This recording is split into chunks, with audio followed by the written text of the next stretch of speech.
What's up, everybody? My name is Lee Shaner, and you're tuned into You Feel Me. So here we are on the You Feel Me podcast, sitting in front of this beautiful purple background with the plush velvet and candles. Just, you know, it's like apartment dreams. Angel wings. There you go. Because our theme this month is independent. And so Adam and I, you know Adam. I know Adam. You know Adam. I know Adam. We chose you for independent for a multitude of reasons, but mainly just because we look at you as a strong, independent woman. You feel me? Like INDEPENDENT. Do you know what that means? And so, you and I have talked before, and so we don't have to go all the way back. I kind of just want to catch up with you over what's happened in the last few years, because it seems like... It's been a minute. Yeah, it's been a minute. Has it been like 2 years, 3 years? 2.5 probably, 2 years? right? Yeah. I'm not counting, but it was this... No, I'm just kidding. I think you're counting. Life has taken on a new trajectory, I feel like, or it's kind of exponentially grown for you in the last few years. So I would love to talk kind of about that trajectory and how life is different from it was when I met you, because I met you right after World Vision came out. You were still a very independent rapper on an independent label. And I would imagine soon thereafter, as things started to take off, everybody wanted a piece of Tommy Genesis, right? Is that what happened? I'm like a pie. Yeah. So, yeah. So we talked after World Vision. I kind of took a few, you know, it was 3 years until I put out the project that I just put out in November, the self-titled album. Tommy, which is wonderful. Yeah, Tommy Genesis. Tommy Genesis, but Tommy's a song on it. Yeah. You got it, you know. Yeah. I don't really know why I did that, but it was just, I think because when you're the one writing all your own music and like doing everything down to the point of like art direction, directing my videos, editing my videos, doing all these things, it takes so much out of me and so much time to decide what to do as an artist, because as an artist, you're just, I don't know, one day you wake up feeling happy, the next day you're sad, the next day you're mad, for no reason. It's just the moods you go through to make art.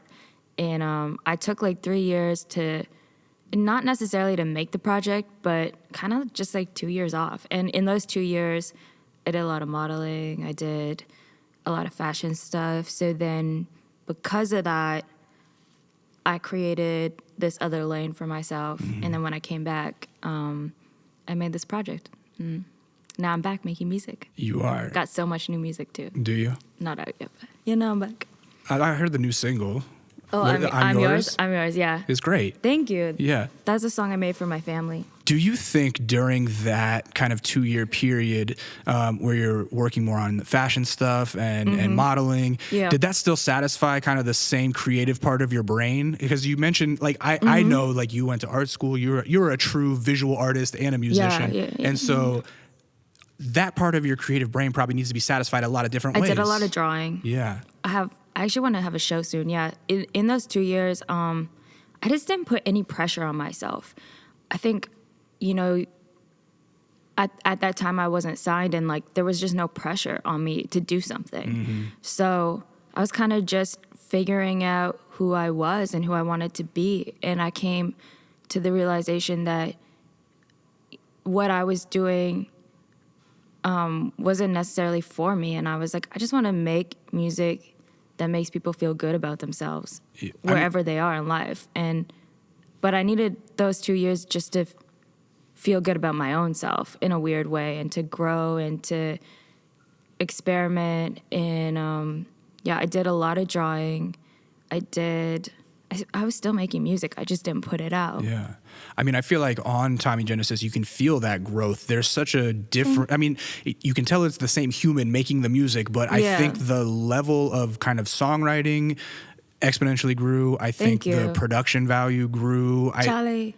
I think like, you really get to show a duality of your personality too. Yeah. The first half of the record and the second half of the record are almost like different sides of it's your like personality. An A-B. Yeah. Was that something that you wanted to explore while you're making the record? Is like showing a more full version of yourself?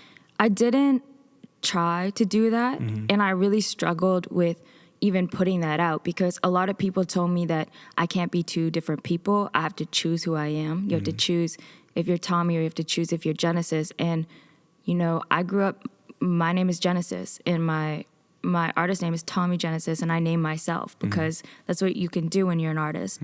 And I struggled with that. I had a lot of insecurity about that, and I felt really vulnerable when the album dropped because I didn't know how it would be received. Yeah, because a lot of people just know me from making fetish rap, making dark music, you know, being poetic, and then I dropped an album that was like 1 foot in pop and then 1 foot kind of in rap, but it was just a different feeling. But I always try to tell people, like, you can be whoever you want, and don't tell someone that you can't have a duality that already exists inside of you. You know, it's there, that's actually who I am, and I have both light and dark, both, like, I don't want to say evil because I'm not evil. I'm actually really nice and friendly. I'm a sweetheart, but I have thoughts that go other places, and I have emotions, and I think it's okay to not be who they think you are, but to be who you actually are in that moment. Well, I want to say, whether intentional or not, I think while listening to the album, you can kind of feel that growth, because it does, like you said, you have like 1 foot in rap, 1 foot in pop, and the first half of the record does feel like a direct lineage of World Vision and those kind of darker fetish rap things. But then it seems like, you know, as the album goes on, it does get brighter. It's almost like a light at the end of the tunnel. Like, you got these pop songs, you know what I'm saying, where it's like, oh, you're finding this happiness that you can talk about, right? Yeah. Yeah. I like that. Yeah. All right. Well, there's my analysis. You're welcome. One thing you just said about, like, you know, that you're not evil and you're actually sweet, right? One thing that I read about independent women in general is that a lot of times people mistake independent women for being like cold, you know what I mean? And being like mean or something. But it's in actuality, and I mean, you look at your photos, you never smile in them. I started smiling. You did? I started smiling because I honestly just did it for everyone who was like, why don't you smile? Why don't you smile? 'Cause I do smile every day, all day. Well, and that's what Adam and I were talking about that too, of like, yo, we were like worried, like, oh, now that Tommy's all big, I hope she's still the same. I'm not big. And but you're like still so nice and sweet. So when your fans meet you, are they surprised at like your positive attitude? Oh my God. They're like, I thought you were a bitch and we loved the bitch, but we're so happy you're like this. And I actually get that so often because it's so important for me to meet my fans. I hate saying fans because I just feel like it's like meet these people who, you know, coexist with me and support me. And when I have shows, I always, unless I'm sick, I stay afterwards at the merch booth and just meet everyone because I couldn't do it without them, you know, and they're like the true fans who come out and know my lyrics and stay, like it's a Monday or a Tuesday and they're there. And yeah, I forget your question. That's okay. You're doing great. People often think I am because I'm very private. Yeah. And I have like this one Tommy face I do in all my music videos and on my Instagram or whatever. Right. Which is like, just this kind of like staring right through you. It's like void. Yeah. It's like devoid of emotion. Right. I'm falling into an abyss. And so people expect one thing and they're pleasantly surprised to see that you're actually just I definitely feel that way sometimes, but not around people. So like I'm a people person. That sounds like I'm in an interview saying that, but no, that's all right. If I see somebody, if I'm alone, I can feel really dark. But the minute I see anybody, it could be the guy dropping off my package or like someone in the elevator, people just make me happy. So there's a difference between me alone making shit and me alone taking photos. I spend a lot of time alone because I like to have my alone time. But the minute I'm with someone, I'm happy to be there and smiling, and I think that's what throws people off. Right. Let's talk about the kind of trajectory of the fashion and modeling career, because I mean, becoming like an unintentional fashion icon, was that something that you foresaw happening? No, yeah, not at all. When brands would hit me for campaigns, I'd be like, oh, what? Did you feel instantly comfortable in that world, or was it something that had? Were you kind of like naturally extroverted to feel comfortable walking down a runway and not a big deal? Yeah. No, I mean, I was performing, so, but yeah, I probably couldn't walk in heels down a runway. But, I felt comfortable. Yeah. It's like, I don't know what else to say. I like being in that world. I think with fashion, it pulls a lot from the underground. And then through fashion, it becomes mainstream. And I often feel like even though people say now, oh, you're bigger now, I don't feel bigger. I Because you still come from feel that underground world. Yeah, I still feel underground. Yeah. Because I still don't sell out in my mind with my music. Like I still write it all and I still do everything myself. So even if there's a touch more like pop in it or what I was saying before, maybe more like digestible. Yeah. To me, it's still subversive because I'm always doing something that no one's expecting me to do. Like no one expects me to make pop music. Yeah. And they tell me I can't, and that just makes me want to do it. Right, which in itself is almost kind of subversive, right? Yeah, I don't know. Yeah, I mean, that's a very interesting take that like fashion is inspired by the underground because, yeah, that kind of contextualizes it in that like you were people's muse, you know what I mean? People were looking at your underground records and going like, oh, this is something the rest of the world needs to see, and thereby making it more presentable to like the mainstream, right? Like, how does it feel to be someone's muse? I mean, I'm my own muse. So. Yeah, true. Like, I think what happened actually, when I dropped the Tommy video, that was like the first time I think it all just kind of like synced with the fashion and the music synced. Because I put out a video it's a video that's really important to me for reasons that have nothing to do with how explicit it is.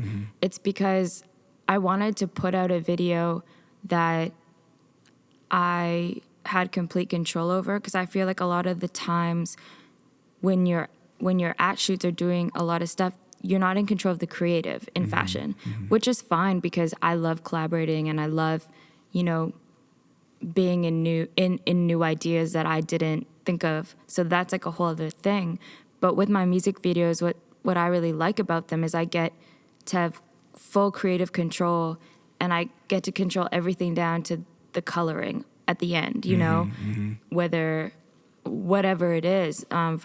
I have like stylists that I work with and stuff like that. So the Tommy video for me was important because it was kind of the first time that I made a video that crossed over into that world, but it was also present in my music career too. So I don't know. I think because I'm a visual artist, I get just as excited about aesthetic and visual things than I do about music. And in my mind, my music is sort of an aesthetic. Like, it's not autobiographic, but it's like a part of my art practice. Yeah. So I think that's one of the things that I find most interesting about you that I might not have picked up had I not talked to you previously, is like knowing your background in art school and film school and as a visual artist and a sculptor and a painter and you know what I mean? Yeah. It's almost like Tommy Genesis as a whole is a subversive art project, right? Every choice that you make is part of this ongoing installation. Good choices and bad. What's that? Good choices and bad. Yeah. But does that make sense? I mean, obviously you think about that. So, but yeah, that's how I kind of look at your whole project, is like this giant human installation. Yeah. Thank you. Yeah. I would say yes. Yeah. And I would also say, I think it's also different fragments of my personality, because it's still me, and like it's still very close to my heart and what I'm going through day to day and the things I write about. But I think it's sort of it is like that, but there's a connection between me, the human, and my art in a way that I think people don't realize, because it is art, but it's also my own personal therapy and how I deal with my own life and what I'm going through, and how I, normalize all these things that feel weird to me, and how I interact socially and stuff like that. I don't know. It's a lot of things that have to do with who I am, but I've definitely taken it and just made a career out of it. Right. Right. Yeah. Speaking of like dealing with your life through your music, this catharsis, like what is life like now? Last time I met you, you had just moved to LA from Vancouver. How have you taken to LA? Do you like it? Yeah, I like it. Yeah. Do you feel like this might be like a forever home in LA? It feels like home. Yeah. It does feel like home. When I go home, I'm like, I want to go home. Yeah. How often do you get to go back to Vancouver nowadays? I go back all the time. Really? I have a niece and nephew. Oh, awesome. So they're thank you. Yeah. But they're new, so I go back and see them all the time. That's amazing. I'm not actually home in LA that often. I'm home like 1 week out of my month, which is Yeah. crazy. But when I'm home, it's so funny because my management and everyone just leaves me alone because they That's know the they're like, decompression time. Tommy's sleeping, Tommy's outside. Like, Right. I love LA. LA feels like home. I'm just such I need hot weather. And the minute I go back to Canada, I'm like, what were we thinking? Right. Why did we live here? But yeah. Oh, talking to my family about Alaska, it's the same thing. I'm like, how are you guys? Your family's from Alaska? Yeah, but I'm still. My brother and mom are still up there. Like, how are you guys living through -20? That's crazy. Like, move down here. But yeah, I feel the same way. I'm like a hot weather fanatic. Love it. Being that you are only in LA or at home, getting to decompress 1 week a month. Tell me like the realities of your schedule nowadays. Like, what's it like being a sought after artist that everybody's wanting something? So like, where do you go? I think, okay, so what's really cool about my job is if I don't have anything that day, I get to just be in my PJs. I go get a coffee. I go sleep. I hang out with like whoever I want to see. And I don't have any rules. Like at the end of the day, it's my business. I work for myself and there's no rules. So if I really need to move something, I can. If I really need to say no to something, I can. But I'm super invested in it. And I think that's maybe the shift that happened in my life since we talked last is before I just did it for fun and I really did it without thought. And I just did it because it was something that came to me and, making music I've always done, whether or not I've put it out online or anything like that. But now I kind of just treat it as my career. And so if I have a shoot, that's like I get up and then that's a day, it's really just shoots, meetings. Yeah. But I have a pretty open schedule and I think it's mostly because when I'm home, they know that I just need my time. Yeah. Talk to me about that importance of downtime, right? So just today there was like this clip going viral of Steve Harvey talking about like, you can't sleep 8 hours a day and be successful and da-da-da-da-da. I sleep so much. And then the counterpoint was, there's a video clip also going viral of like Warren Buffett and Bill Gates talking about like how empty they keep their schedules because big ideas come in downtime. So like, do you find yourself, when you're at stuff like this, you probably don't have time to think about the next big move, but when you're decompressing at home, like, is that when the genius strikes? I think a lot of people put pressure on you as a creative to just create, like immediately. Right. Like, create. And sometimes it takes me 5 minutes. Sometimes it takes me 5 hours. So I will be writing a verse and I might freestyle it and do it right away. Or I might need 5 hours to write 8 bars sometimes if I'm having an off day. And I've just learned not to put pressure on myself. So the only way I can make everything happen is if I've slept. That's a big thing for me. Like everyone I know makes fun of me because I sleep so much. But I'll just be asleep. Like every airplane ride, on the tour bus, I'm always asleep, but I need that. Yeah, no, it totally makes and sense. I need to feel like at the end of the day, no one's telling me what to do. Because if I feel like I have to do something, I won't want to do it. So then when I do it, I won't do it the best I can.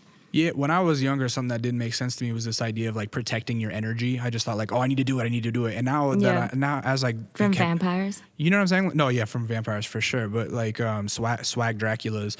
But I really feel like I meant real vampires. No, not real vampires. I don't know.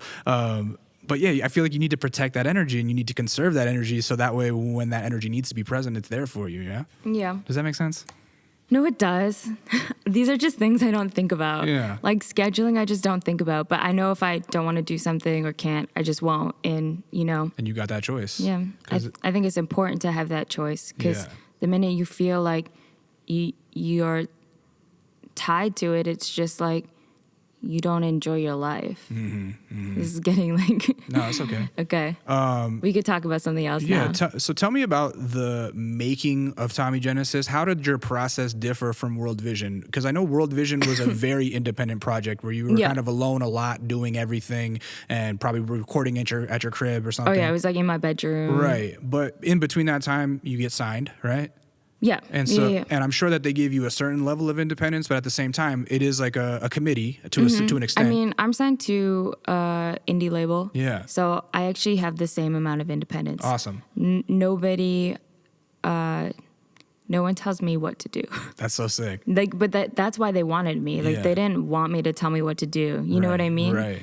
And for me, that was always just the first thing was the creative eye control. Yeah. And it's to the point where I almost feel bad, but I'm not even open to suggestions, which is kind of probably like I am when I'm working with other artists and I'm working with maybe an A&R or someone like that who can help me with the project. I'm open to that. Yeah. But as far as label goes, creatively, I was always doing my own thing anyways, and they know that and they respect that. They love that. And that's kind of the mutual respect there is like they just wanted the artist that I was. Right. So I'm just being the artist that I am. And then they're just giving you more resources to put that artist out there. Yeah. I'm able to like do my own stuff.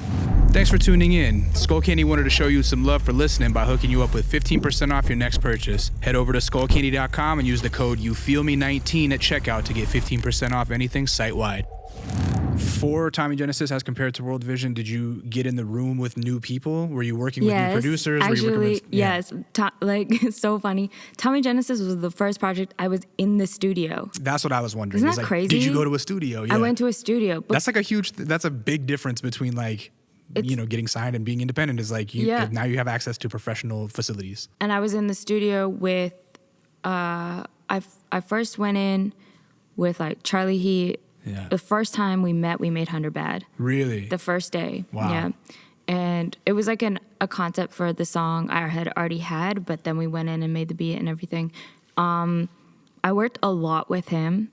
I worked with another producer, Jeff Gittleman. Mm-hmm. He kind of coaxed me into singing for the first time. The singing sounds good, dude. He was like, Tommy, say this again. And he was like, It's like, your voice sounds really deep. I bet you can sing. And I was like, I don't think I can sing. He's like, okay, let's try it. And with a little auto-tune, I'm telling you. Yeah. Yeah, I don't know. Auto-tune is a fantastic tool because it can get the melodies that you have in your head. Not all the time, but playing with it is fun. Yeah, exactly. So, I know. I thought it was great that you went on a limb and started singing because that wasn't as present on World Vision. And I feel like Tommy Genesis is very melodic, and that made me wonder, like, did you get in the room with new people because it seems like you had a new energy, and you know what I mean? Yeah.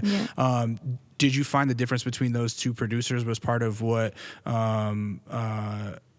maybe helped influence the kind of side A and side B feel? Mm-hmm. Yeah. I was also in the studio with Jean-Baptiste and with this producer from Toronto called, his name is Bijan, and definitely having good engineers was huge for me because, shout out Jason, because basically I was recording myself in whatever spaces on my computer. And you were mixing yourself too, right? Not well, but I think World Vision we got mixed, but a lot of stuff was just, you don't think about it and you just put it out. But then having all these people come in who are so talented at just getting you to the best version of your voice or like the best, just things like that have helped me so much because I've realized how it could sound as opposed to just how it sounds dry or how it sounds one time. And for Tommy Genesis, the album, I got like I became sort of a perfectionist in I think a good way and maybe in a way that took it too far at times. But it was a learning experience of just where I can grow to.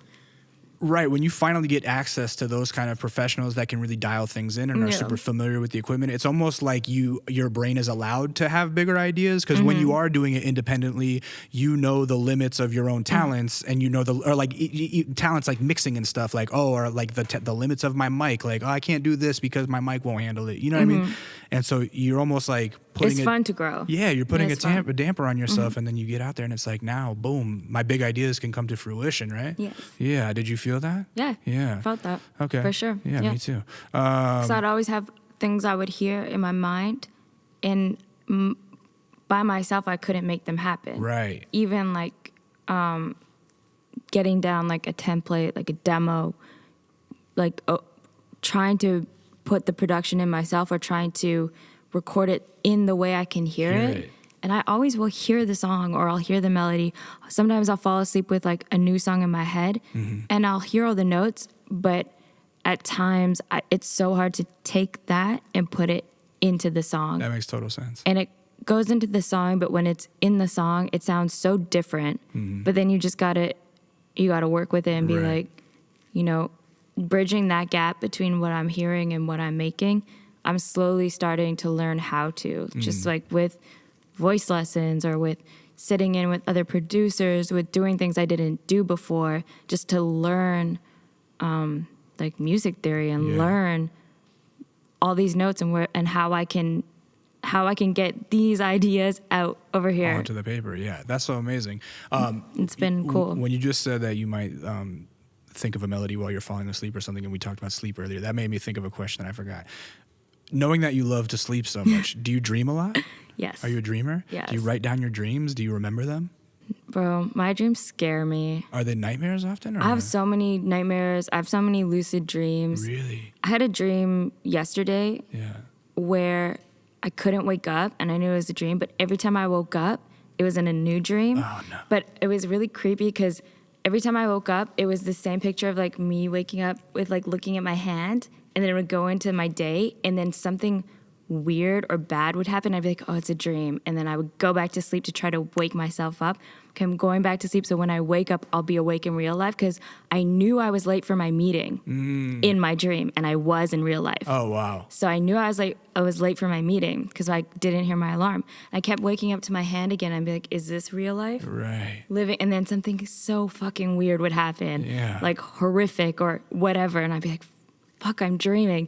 Go back to bed. And I fell asleep, and I was supposed to take a 30-minute nap. I fell asleep for like 3 hours.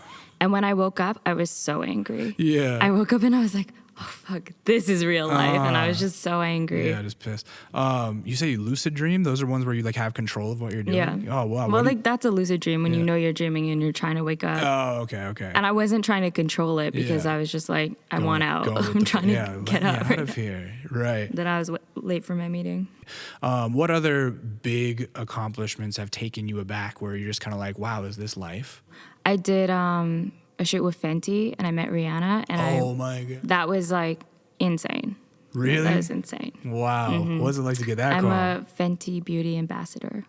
Congrats. But they didn't drop it yet, so I don't know if we're allowed to put this on here. Well, hopefully we can. it drops before July. I'll be watching the timeline. Yeah, that was really cool, having her reach out, being like, I want Tommy Genesis for this. So sick. That was that, and a few other things were just like, I was like, okay, you know, even if I'm feeling like a depressed artist right now, I'm obviously on the right path because I guess people are fucking with it, so I'm gonna keep going. That's so amazing. Yeah, Congrats. Well, what's? I mean, this is such a generic closing question, but like, kind of, what's next? Like, are you working on new music now? Yes. Without spoiling anything. Yeah, I'm working on so much music. Yeah. I'm sitting on a lot of music, trying to decide if it's gonna be an album or if they're gonna be singles that come out every other week. Just trying to figure the concept of it out. And like the visual side of it out before I just start dropping it. But yeah, I'm working on music it's the best music I've ever made. That's awesome. So I'm excited about it. When you're sitting on that many songs, I always wonder what goes into the thought process of whittling them down. You know what I mean? Like, I'm just trying to drop them all. You're just gonna, I don't know. At some point? I'm so bad at choosing. Yeah, because they all They're feel like like your my kids, babies. yeah. Right, exactly. It's like, what's your favorite kid? I'm like, well... Who's in your brain trust that helps you make decisions like that? Like when you're like, oh, I can't choose between these two. Like, who do you reach out to? Shout out your team. I'm really close with my management, Yeah. EQT. Yeah. A lot of people on my management. I run a lot of stuff by, mostly like Dan and Ramya, my main managers. But that, definitely friends. Like, I have like 3 friends I definitely run shit by. Just like, hey, what do you think of this? Yeah. Because I think, but at the end of the day, I put out shit that I just like. It's yours. Even like with the Tommy Genesis project, a lot of people had criticism for certain songs like It's Okay or Play With It. We're like, oh, you got to do it this way, got to do that this way. And at a certain point, I just ask myself, do you like it because do you not like it because it sounds new, and because you're not used to it being this way, Right. and maybe that's a good thing in the long run, Right. Because sometimes I'm like, I don't want to change a song just to have it be more Palatable.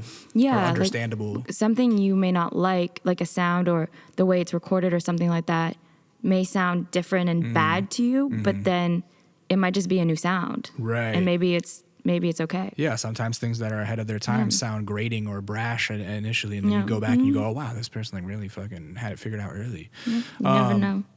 I want to thank you so much for your time. We appreciate you you. coming in. I'm glad to sit down with you and talk again. It's fantastic. I'm excited to see you perform today. What song are you going to be doing? I'm gonna do 100 Bad. 100 Bad, the first song that you made with Charlie, right? Yep. Yeah. Tell the people before we get out of here where they can find you online, Ms. Genesis. You can just Google me. No, I'm kidding. Yeah, the real talk. You can't just You can Google her. Google me. You'll find her. It's at Tommy Genesis on everything, right? Yeah, it's TommyGenesis.com. I don't know. Look for Tommy the blue check Genesis. marks. You'll find her. Yeah, you can find me. Yeah, absolutely. Thank you so much. I appreciate it. Thank you for having me. Yeah, we're stoked. My name is Lee. Some of you guys might know me as Intuition. You can follow me online at It's Intuition across all platforms. And this was You Feel Me, the Skull Candy podcast where we talk to artists and athletes about life and culture. Thank you for your time. Thank you. Yeah, we appreciate it. That's it. Thank Okay, you. cool.